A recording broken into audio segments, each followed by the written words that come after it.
मंगलम उपाध्याय मंगलम सर्वसाधु मंगलम जिन धर्म मंगलम ओंकार उत्तम अरिहंत उत्तम सिद्ध प्रभु उत्तम आचार्य उत्तम उपाध्याय उत्तम सर्वसाधु उत्तम जिन धर्म उत्तम ओम शरणम ओंकार शरणम अरिहंत शरणम सिद्ध प्रभु शरणम आचार्य शरणम उपाध्याय शरणम सर्वसाधु शरणम जिन धर्म शरणम ओम कोनमद ओंकार कोनमद ओम मंगलम ओंकार मंगलम ओम उत्तम ओंकार उत्तम ओम शरणम ओंकार शरणम। पंच परमेश्वरी भगवान की, मूल नायक श्री एकनाथ ऋषभनाथ भगवान की, देवपुरी एवं श्रवणोदय तीर्थ क्षेत्र पर विराजमान अतिशयकारी चैतन्य चमत्कारी चिंतामणि पार्श्वनाथ भगवान की, आचार्य भगवत समंत भद्र महाराज की, चारित्र चक्रवर्ती गुरुवर आचार्य शांति सागर जी मुनि महाराज की, परम पूज्य समाधि सम्राट अभीक्ष्ण ज्ञानोपयोगी वात्सल्य मूर्ति मम दीक्षा गुरुवरे षष्ठम पट्टाचार्य श्री अभिनंदन सागर जी महाराज की, पूज्य आचार्य भगवान रेण सागर जी महाराज की, वर्तमान आचार्य अनेकांत सागर जी महाराज की, समाधि आचार्य निजानंद सागर जी महाराज की, अहिंसा परमो धर्म की,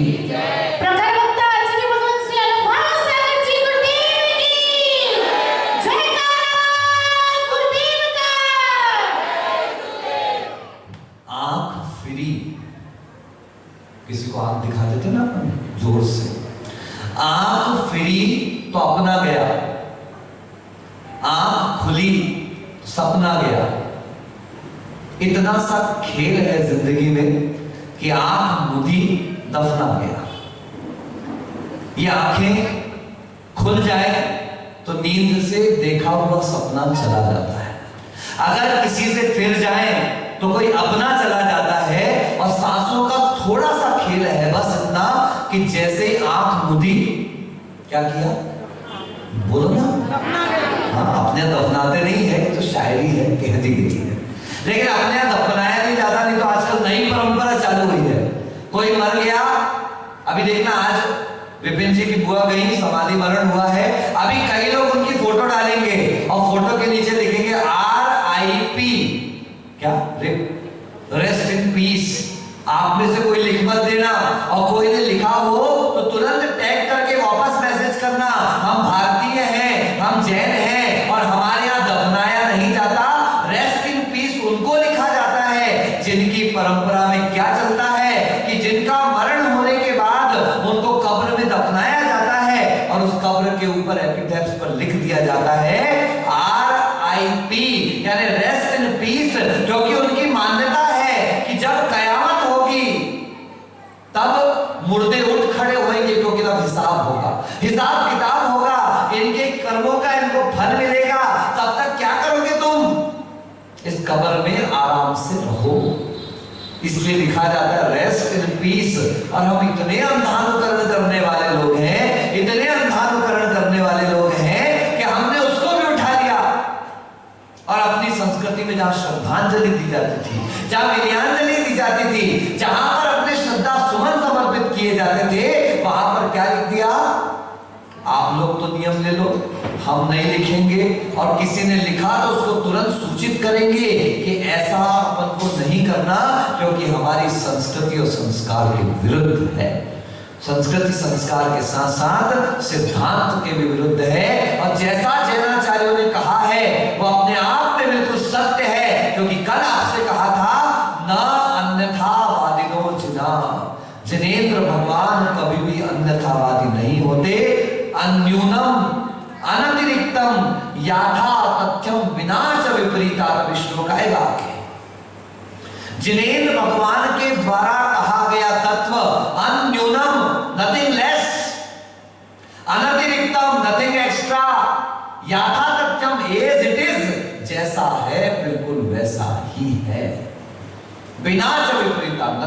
अपोजिट, ना इसको कोई काट सकता है और ना इससे किसी का कटाव होता है। कल ही आपसे कहा था ये जैन सिद्धांत अनेकांत का सिद्धांत है। किसका सिद्धांत है बोलो?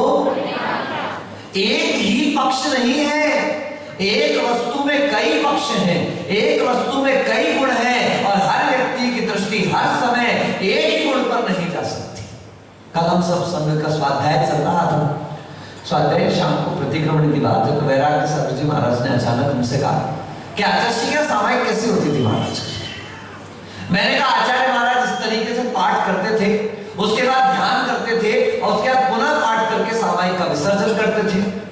लेकिन आचार्य महाराज की सामायिक 1.5 घंटे 2 घंटे या 2.25 घंटे की होती थी। तो महाराज ने कहा महाराज अगर अपन पाठ करें फिर ध्यान के लिए बैठे फिर पाठ करें 48 मिनट तो यूं ही पूरा हो जाएगा, ध्यान तो होगा ही नहीं, अंतर जगत की यात्रा तो संभव ही नहीं है। मैंने कहा आपकी बात बिल्कुल सही है। फिर सामायिक का मतलब क्या? मैंने कहा आपकी बात बिल्कुल सही है लेकिन ये एक पक्ष से सही। कल प्रश्न पूछा गया था, उसी प्रश्न में जवाब आया था जिसकी जैसी पाचन क्षमता होती है उसको वैसा भोजन दिया जाता है। एक ही आटा है लेकिन जिसकी पाचन क्षमता कमजोर है उस आटे का क्या प्रयोग किया जाएगा? उस आटे को सेक कर उसकी क्या बना देते थे? राब बना करके उनकी पाचन क्षमता कमजोर है और ये गरम गरम राब उसकी पाचन क्षमता को सुव्यवस्थित करेगी, सुपाच्य होगी, जल्दी पचेगी, उसे तकलीफ नहीं देगी। और अच्छी क्षमता हुई रोटी खिलाइए, और अच्छी क्षमता हुई पूड़ी खिलाइए, और अच्छी क्षमता हुई पराठे खिलाइए। ध्यान रखना पूड़ी कम खतरनाक है, पराठे ज्यादा खतरनाक है। प्रयोग करके देख लेना, एक प्लेट में पानी भरना और दूसरी प्लेट में भरना, तीसरी प्लेट में भरना। पहली प्लेट में रोटी डाल देना, दूसरे प्लेट में पूड़ी डाल देना और तीसरी प्लेट में पराठा डाल देना। सबसे जल्दी कौन गलेगा? रोटी गल जाएगी, दूसरे नंबर पर पूड़ी गल जाएगी और तीसरे नंबर पर टाइम लगेगा, गल भी नहीं पाएगा ठीक से पराठा। यानी पराठा खाना यानी उतने अपनी पाचन क्षमता को चैलेंज करना है। क्या करना है? पूड़ी में चैलेंज नहीं हुआ लेकिन पराठे में चैलेंज हो गया इस तरीके का कि आपकी जैसे जैसे पानी को स्वीकार कर रहा है वैसे वैसे पचने में वक्त लगता है। इसलिए भोजन पानी में अत्यंत सावधानियां रखते चलना। तो जिसकी क्षमता रोटी खाने की रोटी खिलाओ, जिसकी क्षमता पूड़ी खाने की पूड़ी खिलाओ, जिसकी क्षमता पराठे खाने की है उसको पराठे खिलाओ और जिसकी क्षमता बाटी और बाफला खाने की है। क्या शुभम नागदेव इन क्या मैंने कहा था ना आपसे, घी में बाटी नहीं डलती, एक बाटी में घी नहीं डलता, इनका क्या डलता है? घी में। आप भी तैर के आ जाओ। हमारे यहाँ संग में एक भैया जी हुआ करते थे, उनको एक दिन आहार के लिए किसी ने बुलाया, यही राजस्थान के थे, हम लोग बॉम्बे में थे।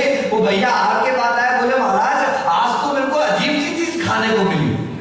मैंने कहा क्या अजीब सा खाने को मिला? बोले महाराज वो राउंड राउंड था। क्या था? राउंड राउंड था और मुझे दूर से देखने में लग रहा था चाशनी में डला हुआ है। फिर बाद में क्या हुआ? बोले मैंने खाया तो वो नमकीन निकला। मैंने कहा भैया वो बाटी थी, बाटी।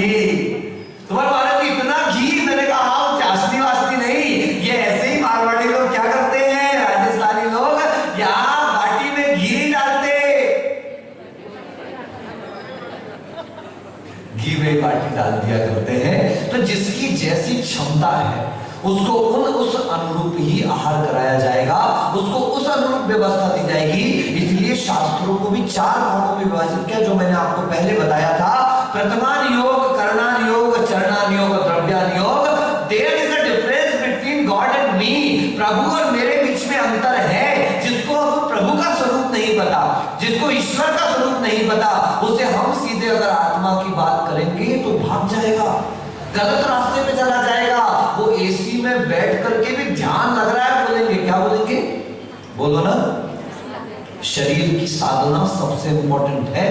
लोगों ने सोचा नहीं हमारा मन शांत है। सुनिए, मन तक पहुंचने के पहले शरीर की साधना का होना बहुत आवश्यक है। इसलिए याद रखना, गुरु महाराज कहते थे मोक्ष जब भी मिलेगा, बोलो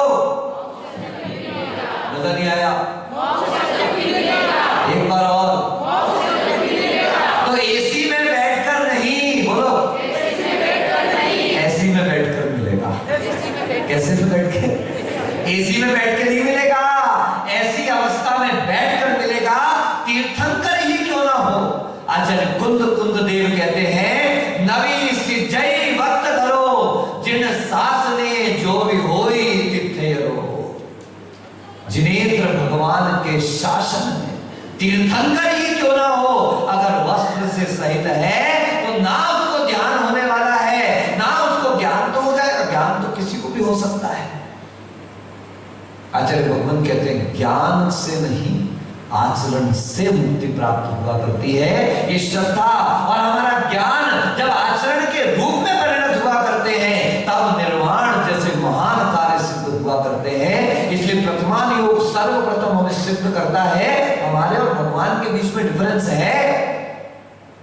एक राजा को वैराग्य हो गया, और वैराग्य देखो ऐसा नहीं है, छोटी मोटी बात नहीं। आप आइए आचार्य कनकनंद जी क्या जाइएगा, मुनीषी क्या नाम, सुविज्ञ सागर जी महाराज, और माता जी सुवत्सल मती जो माता जी हैं, ये गृहस्थ अवस्था के पति पत्नी है। अगर इनके जीवन के वैराग्य की घटना सुन लो आप, जब आचार्य श्री सुविधि सागर जी महाराज औरंगाबाद पहुंचे और इनके गांव से इनका गमन आगमन जो कुछ भी हुआ, उस समय इनके मन में वैराग्य का बीज आया। और महाराज का प्रवचन चल ही रहा था कि एक एक समय कीमती है, एक एक श्वास कीमती है, बंधु एक क्षण का भी कोई भरोसा नहीं, इसलिए प्रतिक्षण सावधान। गतिशील करो कदमों को, मंजिल पास नहीं है। ये काल चक्र गतिमान किसी का दास नहीं है, और मिली पुण्य से उन श्वासों को सार्थक कर डालो, क्योंकि श्वासों का पल भर भी विश्वास, एक क्षण का भरोसा नहीं। इस समय किसको क्या हो जाए, कैसा हो जाए। कितने पुण्यात्मा जीव थे, वो अम्मा जी को संबोधन करने में 4 दिन से जा रहे थे। कितना तीव्र पुण्य होगा, कितना सातिशय पुण्य होगा कि बार बार उन्होंने तो एक ही बार मुझसे कहा कि महाराज जी चलिए। मैंने खुद चलाकर 4 बार कहा चलो देख आते हैं, चलो तुम लोग चले जाओ, चलो महाराज तुम चले जाओ। उन्हें साधु संगति लगातार मिलती रही। बहुत पुण्य कर कहा था आपसे, संत समागम प्रभु भजन, जग में दुर्लभ दोए, सुत दारा और लक्ष्मी तो पापी के भी। सौभाग्य था उस महिला का। उनसे पूछा गया था 3 दिन पहले, वापस तबीयत बिगड़ रही है, हॉस्पिटल चलना हो तो ले चले, डॉक्टर मना कर चुका है। उन्होंने कहा नहीं हॉस्पिटल नहीं जाना। आज सुबह रात भर से ऑक्सीजन बगल में रखा है, 10 बार उनसे पूछा ऑक्सीजन लगा दे, उन्होंने कहा नहीं। सुबह जैसे ही 5:15 बजे और यहाँ मेरे दरवाजे पर खट खट चालू, महाराज जी याद कर रही हो आपको, महाराज जी को कह रही महाराज जी को बुला दो, बेचैनी कैंसर जैसा हो, कितनी पीड़ा होगी, लेट नहीं पा रहे, किसी भी प्रकार से करवट नहीं बदल पा रहे, सारा दिन बैठे बैठे ऐसी हालत कि सिर अपना इस माथे पर टिकाए हैं तो सारी आंखें फूल कर हाथों पे आ रही।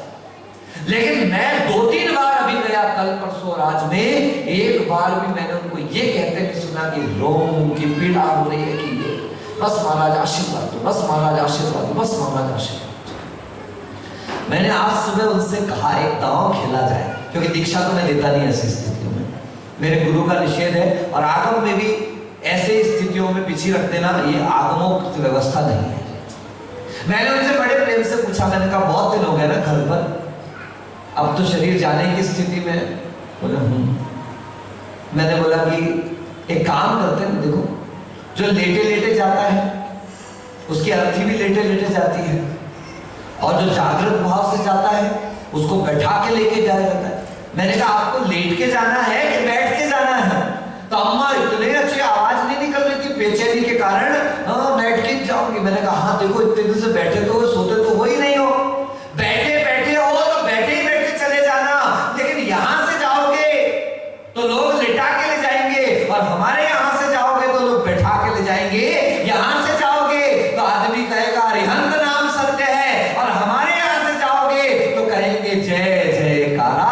अब आप देखो, आपको राम नाम सत्य दूसरों से सुनना है या उस सत्य को स्वीकार करके स्वयं जागृत अवस्था में जाना है? कहीं नहीं। पहले तो 1-2 बार कहा नहीं, तो मुझे लगा यार नहीं कर रहे हैं, इनके परिणाम नहीं होंगे, तो मैंने धीरे से पूछा आप ना क्यों कहते हो? बोले सब परेशान हो जाएंगे। मैंने कहा नहीं, किसी की परेशानी मत सोचो, किसी का विकल्प मत सोचो। अब आपके जीवन के अंतिम क्षण चल रहे हैं। हमने मंगलवार तक का सोचा था, आज मंगलवार है, अब आप सोच लो। वो पति बैठे हैं, जीवन भर कई प्रकार से राग द्वेष सब कुछ किया होगा। अगर उनके प्रति मन में कोई कषाय राग द्वेष नहीं है, एक बार हाथ उठा दो और आपके मुंह से ना निकले, हाथ उठा करके उनको दिखा दो कि मेरा आपके प्रति क्षमा भाव है। कहना हुआ हमने हाथ उठा दिया, सबसे क्षमा मांग लो, उन्होंने हाथ उठा दिया। ऐसे निर्मल परिणाम बंधुओं साधु तरस जाते हैं। ये सारे जीवन का पुरुषार्थ, ये सारे जीवन की मेहनत, ये एक बार का भोजन, ये एक साड़ी पहनकर, ये नग्न घूम करके सारे दिन ठंडी गर्मी बरसात हर प्रकार की वेदना को सहन करके माँ पिता व्यवहार को छोड़कर ये सारी जो साधना की जा रही, किसके लिए की जा रही है? कि वो एक क्षण जिस समय इस शरीर से प्राण निकले, हे भगवान प्रभु की छत्र छाया हो, साधुओं की संगति हो, मेरे मुख पर अरहंत भगवान का नाम हो, ऐसे निश्चित शांत परिणामों के साथ मेरे शरीर से प्राण निकले। मेरे प्राण यानी मैं इस शरीर को छोड़ूं, शरीर मुझे ना छोड़े। हमारे क्या चल रहा है नटवर भाई? शरीर छोड़ने तैयार है, हम शरीर को छोड़ने तैयार। आखिरी में भी कहते हॉस्पिटल ले चलो, आखिरी में कहते डॉक्टर को बुला लो। उन्होंने एक बार नहीं कहा, सुबह से डॉक्टर साहब कह रहे ऑक्सीजन लगा दो, दिक्कत हो रही नहीं, महाराज को बुला दो, अब तो वही ऑक्सीजन। देखो क्या बात है, धन है, बार बार ऐसे परिणामों पर नमस्कार। हो सकता है दीक्षा नहीं ले पाए, हो सकता है प्रतिमाएं ग्रहण नहीं कर पाए, लेकिन जो त्याग का भाव था, मैंने कहा कुछ खाने वाने का मन तो नहीं है, बोले अभी तो 1 घंटे त्याग है। बात बहुत इंपॉर्टेंट है, ये सुनाने का उद्देश्य आप समझना कि जीवन के सत्य को मैं समझूं। खूब घर पर एंजॉय करो, खूब परिवार के साथ प्रेम रखो, खूब मित्र संबंधियों से मिलते जुलते रहो, लेकिन अपने जीवन के लक्ष्य को भूल मत जाना।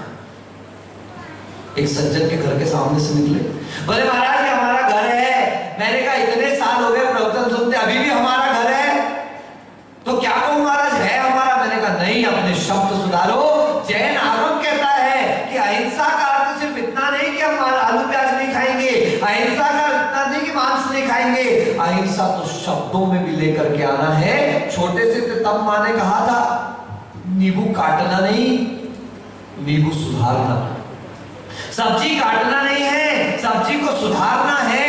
यानी जहां शब्दों में भी इतना ध्यान रखा जाता है, ये वह अहिंसामय विश्व धर्म है, ये वह अहिंसामय जैन धर्म है। शब्द से भी हिंसा नहीं होनी चाहिए। उस समय बोले सांप, कहते ना कहावत, सांप भी मर जाए लाठी भी न टूटे, ऐसा नहीं कहना। क्या कहा? सांप भी भाग जाए और लाठी भी ना टूटे। उस लड़के ने मुझसे पूछा तो मैं क्या कहूं महाराज? मैंने कहा आज के बाद कभी किसी को बताओ ये घर, तो ऐसा ही कहना हम इस घर में रहते हैं। क्या बोलना है साधना में? कहां है? ले जाओ कभी, लगाओ कभी, बुलाओ कभी, ऐसे नहीं आएंगे। ध्यान रखना मुनिराज 2 ही कारण से आपके घर पर आएंगे, या तो खुद के खाने या किसी को ले जाने, या तो बस ये स्थितियां हैं। उससे हमने कहा भैया आप ये मत कहो कि ये हमारा घर है, आप तो ऐसा कहो कि हम इस घर में रहते हैं। बोलो सोमिल क्या बोलोगे आज से? बता मत देना किसी को कि मेरा घर है, ये मेरी गाड़ी है, ये मेरी मेरी मेरी करके। अब बाद में फिर दक्ष पूछेगा महाराज मेरी शादी हो जाएगी तो मैं ये तो कहूंगा ना मेरी बीवी है? हाँ कहना ना, लेकिन कहते हुए भी ध्यान रखना ये ट्रेन है, हम ट्रेवलिंग कर रहे हैं, ये सीट सिर्फ हमको यात्रा के लिए मिली है। यात्रा खत्म और रिजर्वेशन भी खत्म। अब टिकट ले लेके घूमते रहो, कोई फायदा होने वाला। ये टिकट कब तक काम आएगी? जब तक आपको ट्रेवल करना है। वो सुवत्सल मती और सुविज्ञ सागर जी महाराज, वैराग्य का भाव जागृत हो गया। दोनों ने निर्णय कर लिया और वे एक दिन घर परिवार के साथ बैठे और सबके सामने कहा कि हमारे मन में दीक्षा के तीव्र भाव है, हम एक क्षण भी व्यर्थ नहीं करना चाहते, इसलिए आप हमें बताइए, 3 बच्चे हैं, एक बेटी एक बेटा, 2 बेटे और एक बेटी। बेटा 7 साल का था, दूसरा बेटा 11-12 साल का था और बेटी लगभग बड़ी उम्र की थी। बेटी के भाव पहले बन चुके थे कि मैं दीक्षा लूंगी। जब बेटी के भाव देखे तो माँ बाप ने सोचा ये जवान कुंवारी छोटी सी बेटी ये तो दीक्षा का भाव कर रही है और हमने इतना जीवन भोग भोग भोग और हम घर पर बैठे हैं, सुन हम भी चलते हैं। एक मंच पर सुविज्ञ सागर, उनकी पत्नी और उनकी बेटी तीनों की औरंगाबाद में आचार्य सुविधि सागर जी के कर कमलों से दीक्षा संपन्न। और सोचो उनका देवर क्या कहता है, आप उन्हें कुछ कहा ही नहीं कि बच्चों का क्या होगा, लेकिन देवर खुद कहता है अगर आपके दीक्षा के भाव जागृत हुए तो हम आपका समर्थन करते हैं, आप अपने बच्चों की चिंता मत करना, इनकी परवरिश की जिम्मेदारी हमारी। यहां टांग खींचने वाले खड़े हो जाएंगे, अरे क्या नंगा होगा रे, विवेकानंद बनो, कपड़े पहन करके भी तो समाज सेवा की जा सकती है। हम समाज सेवा के लिए महाराज नहीं बने, आत्म सेवा के लिए महाराज। फिर प्रवचन क्यों कर रहे हो महाराज? है सही है संतोष भाई? जब आत्म सेवा ही करनी है, आत्म साधना करनी, तो प्रवचन क्यों करना? हम 24 घंटे ध्यान में नहीं बैठ सकते। तब हम कैसे अपने मन को स्थिर रखें, कैसे अपने मन की चंचलता को कंट्रोल करें, ये उसका साधन है। क्योंकि जब जब मैं आपको बताता हूं ये चोट सीधे मेरे भी दिल पर पहुंचती है, जब जब मैं आपको बताता हूं तब मेरे भी अज्ञान में कुठाराघात होता है। अगर मेरा भी मन कहीं मोह राग द्वेष की तरफ जाता है तो वह भी अपनी तरफ खींचने को चला आता है। इसलिए तो मैंने कल नहीं परसों रोज आपसे कहा ये भाषण नहीं है, ये प्रवचन है जो स्वयं के लिए किया जाता है, वो प्रवचन है, और जो दूसरों को सुनाने के लिए किया जाए वो। इसलिए भाषण का प्रभाव नहीं पड़ता, क्योंकि नेता कहता है फॉलो मी, मैं जाऊंगा पीछे तुम आना, जबकि मोक्ष मार्ग का नेता है come on come with me, मेरे साथ चलो, मैं जैसा चल रहा हूं वैसा चलो, मेरे साथ चलोगे बराबर से चलोगे। ये वो धर्म है, ये वो परंपरा है। यहां पर होता है पत्थर, कौन सा पत्थर कहलाता है? पारस पत्थर। क्या पारस पत्थर कहते हैं? लोहे को क्या बना देता है? स्वर्ण बना देता है। ठीक है ना? ये अन्य जितने भी धर्म है वो ऐसे ही है, पारस पत्थर के समान है।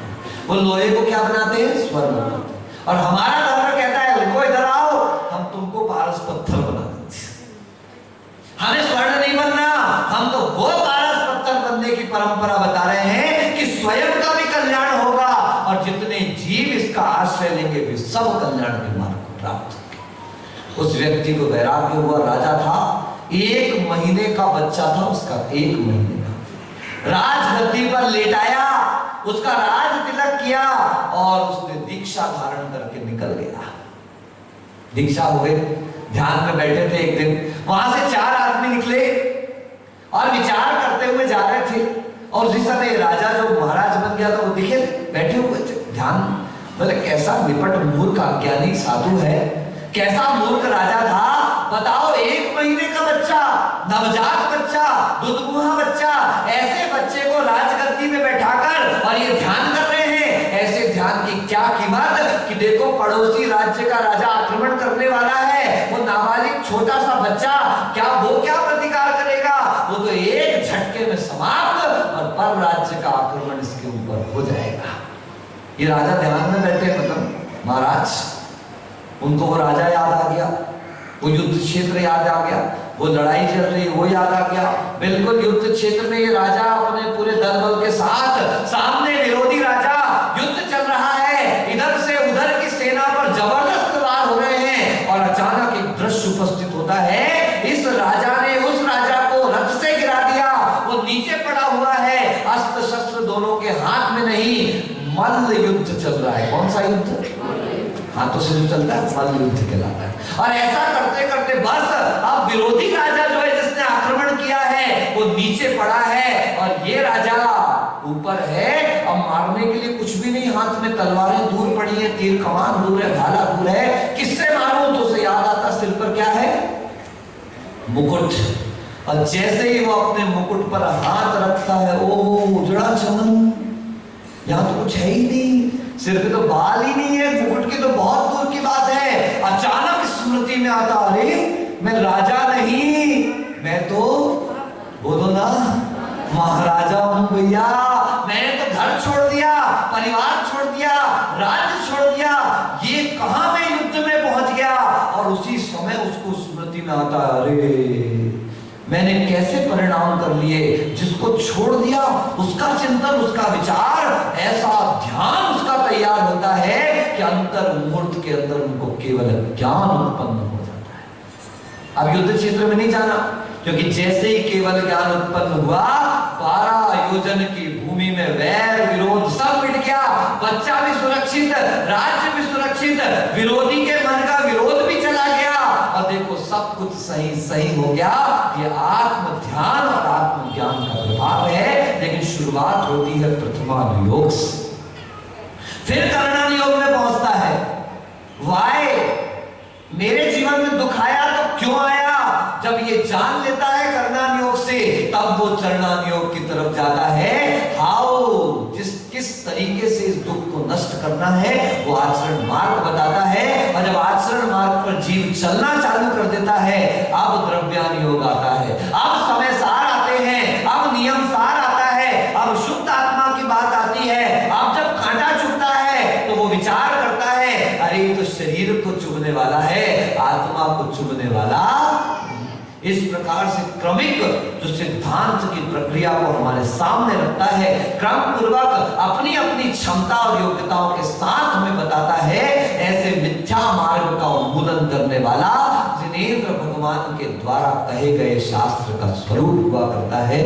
परंतु हमारा बहुत सौभाग्य है, इस पंचम काल में हमें जिनेंद्र भगवान की वाणी आचार्य पुष्पदंत भूतबली के माध्यम से आज लिपिबद्ध रूप में दिखाई दे रही है। इसके पहले याददाश्त मजबूत हुआ करती थी, दमदार बुद्धि हुआ करती थी, लिखने की आवश्यकता नहीं हुआ करती थी। मौखिक गुरु शिष्य को पढ़ाते थे, शिष्य अगले को पढ़ाते थे, और सीक्वेंस ऐसे रिले रेस चलती रहती थी। लेकिन जब आचार्य धनसेन महाराज को ऐसा एहसास हुआ कि बस अब मेरी बुद्धि क्षमता कम हो रही है और मेरे शरीर का भी अंत नजदीक है, मेरे पास जो थोड़ा बहुत ज्ञान बचा हुआ है, अगर वो ज्ञान मैंने किसी को नहीं पहुंचाया तो सिद्धांत का ये ज्ञान विलुप्त हो जाएगा।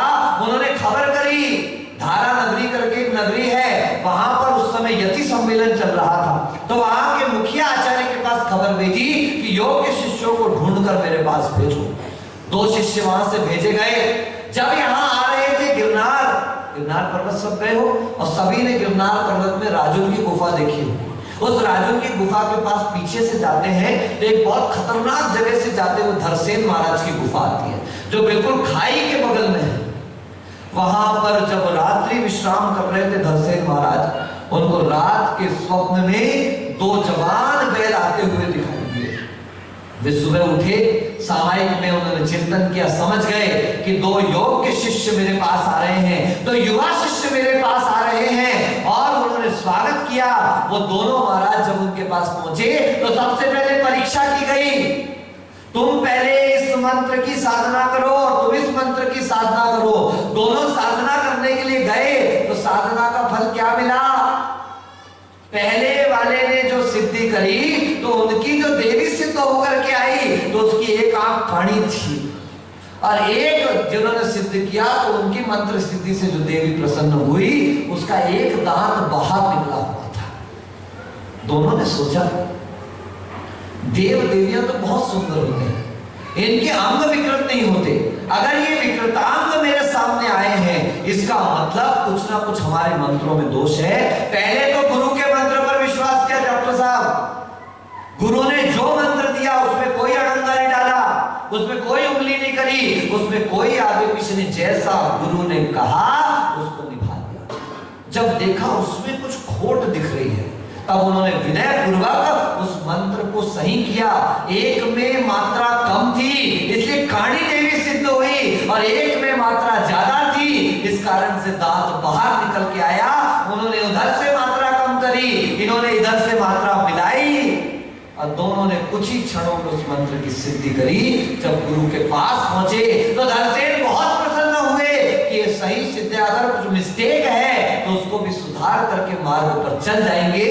दोनों की शिक्षण प्रारंभ हुआ, शिक्षा पूरी हुई और शिक्षा पूरी होने के बाद अगर हम जैसे हम लोगों में कोई होते तो अपन स्वार्थी है, बेटे को इसलिए बड़ा कर रहे हैं, बुढ़ापे में सहारा बनेगा, बेटे को इसलिए खिला पिला रहे हैं वो हमको खिलाएगा, ये तो हमारा स्वार्थ है। लेकिन देखो धरसेन अगर चाहते तो उनका अंतिम समय था, वो दोनों को अपने पास रखते, मेरी पहले सेवा करो, समाधि कराओ, फिर जाना। लेकिन धरसेन ने कहा नहीं, अगर मैंने इन्हें अपने पास रोक लिया तो जो मैंने इन्हें पढ़ाया है वो थोड़ी देर में विस्मृत हो जाएगा और फिर सब काम बिगड़ जाएगा।